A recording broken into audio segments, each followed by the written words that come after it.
My girlfriend said, "I'm pregnant."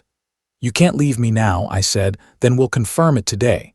She froze before I even grabbed my keys. 3 weeks later, her mother was apologizing, her friends were silent, and the lie she built to trap me destroyed her own story. Original post: I'm Nalan, 33M, from Raleigh, North Carolina. Brielle was 29F, my girlfriend of 3 years. We had lived together for 9 months in my townhouse near North Hills. The mortgage was in my name. Her name was not on the deed, not on a lease, and not on the utility accounts, mostly because she said paperwork gave her anxiety. I worked as an IT project manager for a healthcare software company. Brielle was a social media manager for a boutique fitness studio. She was charming in public, funny when she wanted to be, and unbelievably good at making every conflict sound like something I caused. The last 6 months had been quiet bad. If I asked what time she would be home, I was controlling. If I asked why our grocery card was maxed out again, I was cheap. If I wanted to talk about the future, I was pressuring her. Then, when I stopped asking, she said I had become distant. 3 weeks before the breakup, her laptop lit up on the kitchen counter while I was making coffee. A message from her ex, Colton, appeared. "Miss waking up next to you." Her reply was already there. "Stop. You know I miss that too." I asked her about it when she came downstairs, calmly. She cried immediately, said Colton was lonely, said it was emotional confusion, said I was making one message into a war crime. I told her I needed space. For 3 weeks, she alternated between sweet and cruel. One day she cooked dinner and said she loved me. The next day she told Paige, her best friend, that I was punishing her over nothing. I slept beside her and felt like I was lying to myself. So one Sunday evening after dinner, I told her the truth. "Brielle, I can't do this anymore. I'm not angry. I'm just finished." She stared at me, then narrowed her eyes. "You don't get to leave now." I said, "I do." She stood up and placed both hands on her stomach. "I'm pregnant." I didn't move. She said it louder. "I'm pregnant, Nalan. You can't leave me now." Something in her face was wrong, not scared, not emotional. Watching, waiting for me to panic, waiting for me to become the man she could control with one sentence. I said, "Then we'll confirm it today." She froze before I even grabbed my keys. I told her there was an urgent care 15 minutes away. I would pay, I would drive. I would support whatever was real, but we were confirming it. She started crying instantly, angry crying. "You don't trust me." I said, "No, not anymore." She called me disgusting. Said only a monster would ask for proof. Said I was stressing out the baby. I said, "If there is a baby, we need medical confirmation anyway." She locked herself in the guest room. I slept on the couch while my phone buzzed with texts from 10 feet away. "You showed me who you are tonight. A real man would hold me. My mom is going to be heartbroken." I saved every message. The next morning, she came downstairs with a drugstore pregnancy test in a plastic bag.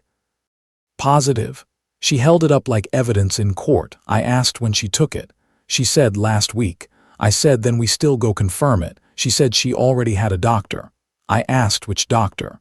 She said I was interrogating her. I asked the appointment date. She said she needed emotional safety before sharing medical details. That told me enough. I gave her written notice to move out within 30 days and told her all communication would be by text or email unless it was about a medical appointment I could attend. She laughed and said, "You're going to regret treating the mother of your child like a tenant." I said, "If you're pregnant, we handle it responsibly. If you're lying, we handle that too." That was when she stopped crying and started planning. Update 1. 4 days later, by Wednesday, the flying monkeys arrived. Paige texted first. "I hope you understand how cruel it is to abandon a pregnant woman." I replied, "Brielle refuses to attend or identify any medical appointment for confirmation." Paige said, "Women don't owe men proof of their bodies." I said, "A man is allowed to ask for medical confirmation before rearranging his life around a pregnancy claim made during a breakup." No reply. Then Brielle's older brother, Austin, called. I answered because Austin had always been reasonable. He said, "Man, my sister says you accused her of faking a baby and demanded a paternity test before speaking to her." I said I asked to go with her to urgent care. She refused. I have the texts. He was quiet. I sent screenshots. The dinner conversation. Her refusal. Her emotional safety line. 10 minutes later, he called back and sounded tired. "I'm not saying she's lying," he said, "but she's not telling it straight." That was the first crack in her wall. That same night, Brielle came home with her mother, Renee. Renee marched into my kitchen like a prosecutor in church clothes. Brielle stood behind her, arms crossed, waiting for the performance. Renee said, "My daughter is carrying your child and you're making this about paperwork." I said, "Medical confirmation is not paperwork. It's health care." Renee said, "She showed you a test." I said, "She showed me a test she claims she took a week ago. I asked to confirm it today." She refused. Renee looked at Brielle. Brielle said, "Mom, he's twisting everything." I said, "Renee, I will drive her to any clinic tonight. I will pay. You can come. Paige can come. Anyone can come. I just need confirmation." The kitchen went quiet.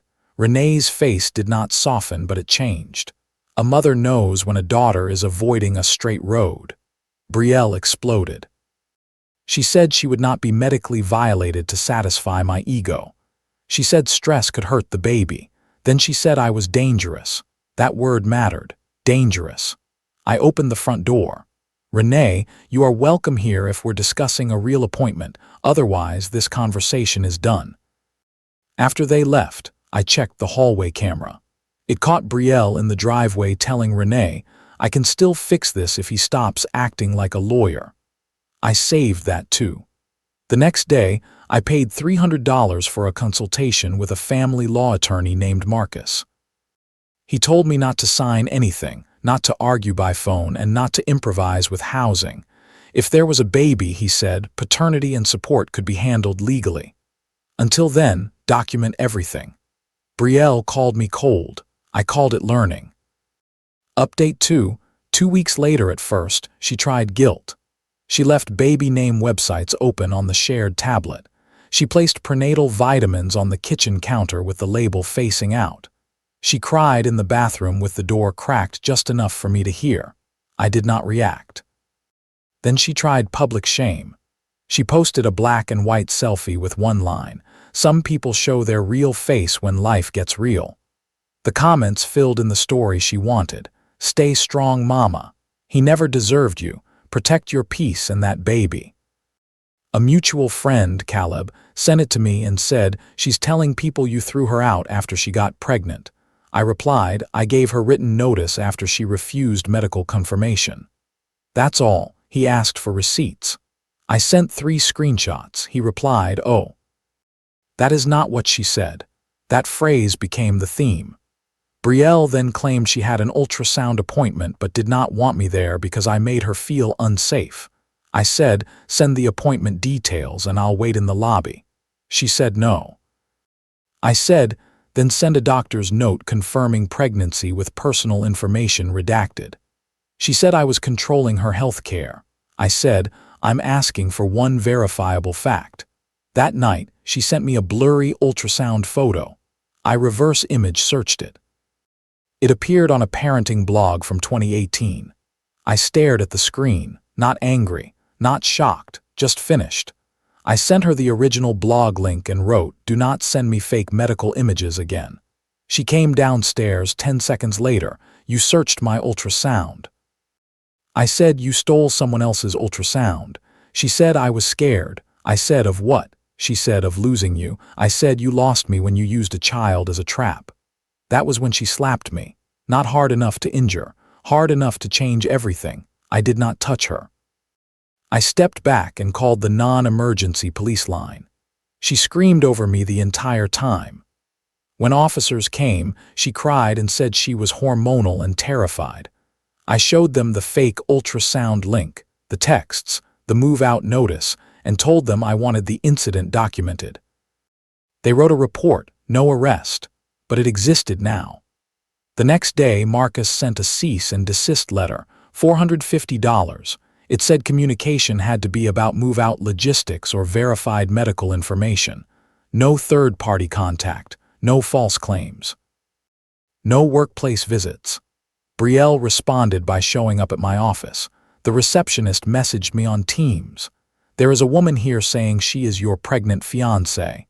Fiance, we had never been engaged. I told reception not to send her back. Security escorted her out. She left a gift bag at the front desk. Inside was a tiny onesie that said Daddy's little project manager and a note that said, "You can still choose us." My coworker Dana had known me for 5 years. She closed the bag, handed it to me and said, "HR needs to document this." So I did. HR wrote an incident report. Security saved lobby footage. Marcus added it to the file. That weekend, Renee came back alone. No prosecutor voice this time. She stood on my porch and said, "Nolan, has she shown you anything real?" I said no. Renee looked like she had aged 10 years. She said she told me the doctor called and said there was a problem. When I asked which doctor, she got angry. Then Austin told me about the ultrasound photo. She covered her mouth, then lowered her hand. "I'm sorry," she said. I wanted to believe her because she's my daughter. I said, "I understand." She said, "No, you don't have to make it easier for me." That was the second crack, bigger than the first. Brielle moved out 6 days before the deadline.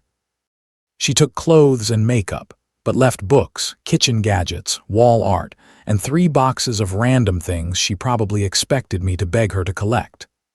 Instead, I rented a 5x8 storage unit for $76, moved everything there with Austin's help, and sent her the address and gate code. Austin apologized while carrying a box of candles. He said, "Were you really going to step up if it was real?" I looked at him.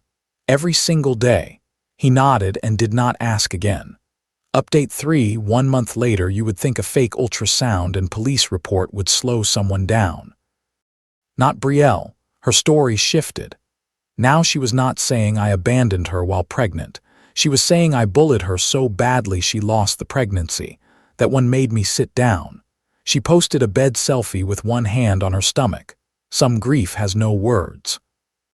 "Please respect my privacy." "Respect my privacy," posted publicly to 2,400 followers. People were furious.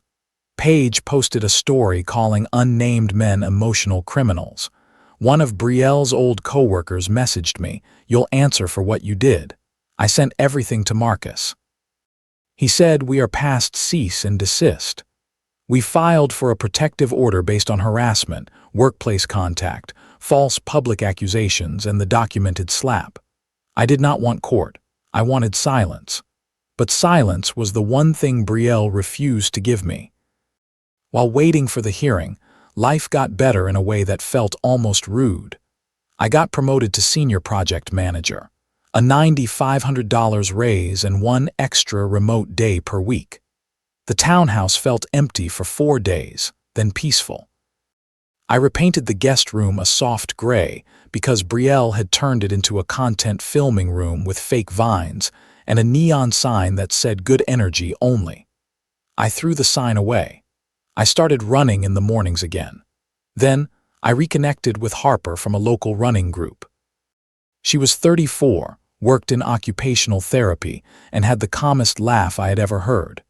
We got coffee after a Saturday run. I told her early that my personal life was complicated and court-adjacent. She said, "I appreciate the warning. I'm not afraid of complicated. I'm afraid of dishonest." That sentence stayed with me. 3 days later, Harper received a message from a blank account. "Ask Nolan what happened to his baby." Harper screenshot it and sent it to me with, "I assume this is the complicated part. I apologized." She said, "Don't apologize for someone else being cruel." Marcus added the message to the filing. Then Colton called. He said Brielle had told him she might be pregnant, but implied it could be his. He had not seen her physically in over 2 months, which made the timeline impossible. Then she told him I was abusive and asked him for $1,200 for medical expenses and temporary housing. He paid $500 through Venmo. The note said, "For appointment and medicine." I sent it to Marcus. Colton said, "I'm not proud of messaging her while she was with you. But I didn't sign up for this. I said, neither did I. Final update. 3 months later, the hearing was in Wake County Courthouse on a Tuesday morning. Brielle arrived with Paige and another friend. Renee came too, but she sat on the opposite side of the hallway from Brielle. That told me a lot. Marcus had the folder. Texts, fake ultrasound blog link, police report, HR incident report, lobby footage, the cease and desist, the message to Harper, Colton's Venmo screenshot and written statement. Brielle's argument was that she had been emotionally distressed and that I was using the legal system to punish her for grief. The judge asked one question that cut through everything. Where is the medical documentation of the pregnancy? Brielle said she did not have it with her. The judge asked if she had ever provided medical confirmation to me, her attorney, or the court. Brielle said it was too traumatic. Marcus handed over the fake ultrasound evidence. The judge read quietly, then the police report, then the HR report. When he reached the message to Harper, his expression changed. He said, contacting a new partner with allegations tied to an unverified pregnancy claim is not grief. It is harassment. The protective order was granted for 1 year. No contact. No third-party contact. No workplace visits. No contact with Harper. No social media posts naming or clearly identifying me, 250 feet from my home and office. Brielle cried in the courtroom. Paige cried with her. Renee did not. Outside, Renee walked over to me. She said, I am sorry my daughter put you through this. I said, I'm sorry too. She shook her head. No, Nalin, you were ready to do the right thing. She used that against you. That one hit harder than I expected. Colton later filed a small claims case for the $500. I do not know how that ended. Not my circus. Not my spreadsheet. Brielle moved to Charlotte to stay with a cousin. Her Instagram disappeared, then came back private with a bio about rebirth, boundaries, and surviving betrayal. I did not request to follow. I did not ask anyone for updates. Harper and I are still seeing each other. Slowly, carefully. Honestly, she has met my sister. I have met her dog, which felt like the more serious interview. My house is quiet now. The guest room is an actual guest room, no neon sign. No fake vines. Just a bed, a lamp, and a door that closes. The hardest part was not the breakup. It was the pregnancy claim. Because for one night, even while I doubted her, I imagined it. A child. A tiny person caught between my need for truth and her need for control. I was ready to show up if it was real. Doctor visits, support, co-parenting, diapers, court if needed, whatever was responsible, but responsibility requires reality.